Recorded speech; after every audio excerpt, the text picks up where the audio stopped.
Allez, on attaque un nouveau chapitre, un chapitre sur les fonctions linéaires et affines. Je vous fais un petit récapitulatif de ce qu'on a vu sur les fonctions. Dans un premier temps, on a vu qu'une fonction, par exemple, qui s'appelait f, elle s'adressait à un nombre x, d'accord? Et avec ce nombre x, elle faisait un calcul, par exemple 3x plus 5, d'accord? Et du coup, eh bien, le résultat s'appelait l'image du nombre x. Par exemple, si je voulais calculer f de 4, d'accord, je remplaçais x par 4 et je faisais 3 fois 4 plus 5, je calculais 12, 17. Ok? On disait que 17 était l'image de 4 était l'antécédent de 17. Bien. On a déjà croisé un petit peu des x comme ça. On avait par exemple, je sais pas moi, dans les expressions 3x plus 5 plus 7, d'accord? Eh bien, on avait appris avec le calcul littéral à écrire 3x plus 8 par exemple, plus 12, n'importe quoi. On a aussi vu quelque chose dans ce style-là, 3x plus 5 égale 4, d'accord, comme les équations, et qu'on résolvait en faisant 3x égale 4 moins 5 moins 1, et x égale moins 1 tiers. D'accord? Alors on se dit, à quoi ça sert de s'enquiquiner à faire des fonctions, d'accord, où il y a ces histoires de x comme ça?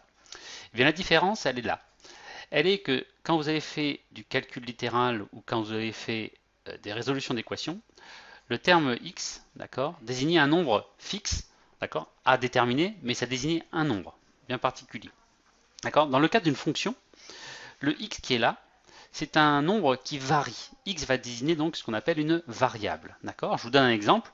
Voilà, je suis au golf, j'envoie ma petite balle, tac, tac, tac, tac, elle décrit une trajectoire, ok, et puis elle retombe, je sais pas moi, hop, dans le petit trou là qui est en léger, qui est surélevé. D'accord. Eh bien, en fait, si par exemple je parle de la hauteur de la balle, d'accord, au fur et à mesure de sa trajectoire, ok, cette hauteur-là, qu'on peut appeler h, elle dépend de la distance qui est parcourue par rapport au sol, d'accord, de la balle. Voilà, x, si ça c'est la distance x, eh bien h de x, c'est une fonction qui va dépendre de x qui varie, d'accord. Si je m'intéresse à h de x, la chose intéressante sur les fonctions, c'est que comme x varie, eh bien on va pouvoir déterminer à travers les fonctions, par exemple, quand est-ce que la balle atteint son altitude maximale, d'accord. Est-ce qu'elle va bien rebondir? Est-ce qu'elle va bien arriver pile poil dans le trou, etc. D'accord? Donc une fonction utilise une variable x. Et ce qui est intéressant, c'est connaître l'évolution de cette fonction. D'accord? Et donc chaque année, à partir de maintenant, vous allez découvrir de nouvelles fonctions. Et donc, en troisième, vous découvrez les fonctions linéaires et affines. Donc, on va basculer sur le cours. Et donc, on arrive ici. D'accord? Donc, dans ce cas-là, je vous présente ici donc le chapitre 8, fonction linéaire affine. Il faut le prendre, hein, ça y est, si vous aurez votre cahier, il faut tout noter. Donc ici, je rappelle un petit peu ce que je vous ai décrit, la différence entre calcul littéral et équation. Ici, je vous explique un petit peu, d'accord, l'histoire de la notion de fonction, c'est ce qui nous emmène à traduire l'évolution d'une quantité. Et en fait, les fonctions sont utiles beaucoup dans les phénomènes physiques, chimiques, économiques, écologiques, etc. Puis plein de choses, d'accord. Et donc, voilà. On attaque sur la fonction linéaire. La fonction linéaire, en fait, c'est une fonction où f de x s'écrit un nombre fois x. D'accord? Par exemple, moins 4x, f de x égale 6x, f de x égale 4 tiers de x, etc. D'accord? Je vous donne des exemples ici. Moins 4x, ça marche. 4 tiers de x, ça marche. H de x égale 2x carré, ça ne marche pas. Tout simplement parce que comme j'ai un carré, ça ne répond pas à la définition qui dit c'est juste un nombre fois x. D'accord? J de x ne fonctionne pas non plus, parce qu'il y a le moins 3 là qui vient se greffer alors que c'était interdit. C'est juste un nombre fois x.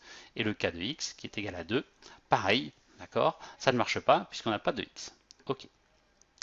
Un petit rappel ici, avant d'attaquer la représentation graphique, juste souvenez-vous de ce genre de tableau, d'accord. On faisait une ligne pour les nombres qui rentraient dans la fonction, une ligne pour les antécédents, et ici les images qui étaient associées, d'accord.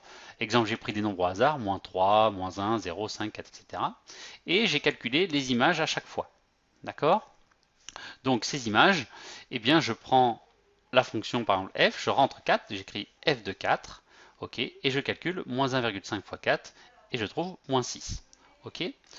Petite chose intéressante, on peut faire ça avec la calculatrice ici. D'accord. Je vous montre. Vous prenez là, vous appuyez, vous allez chercher le 4. d'accord, qui consiste à écrire un tableau. On vous demande quelle est la fonction. Donc par exemple, moins 1,5x, moins 1,5x, ok, vous mettez entrée. J'ai dit qu'il n'y en a pas. Et là, on vous demande de faire un tableau.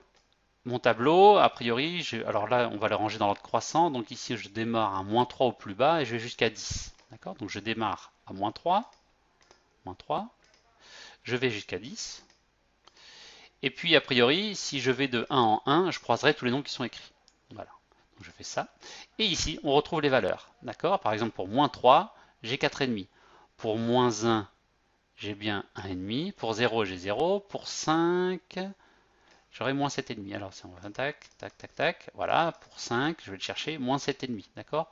Pour 4, moins 6, etc. Pour moins 2, etc. D'accord? Donc, voilà comment on peut rapidement, avec sa calculatrice, retrouver ces tableaux-là. D'accord? N'hésitez pas à l'utiliser. C'est très intéressant et très rapide. Voilà. Je vous laisse noter l'intégralité du cours, d'accord, sur cette première page. Et puis, on se retrouve sur les exercices.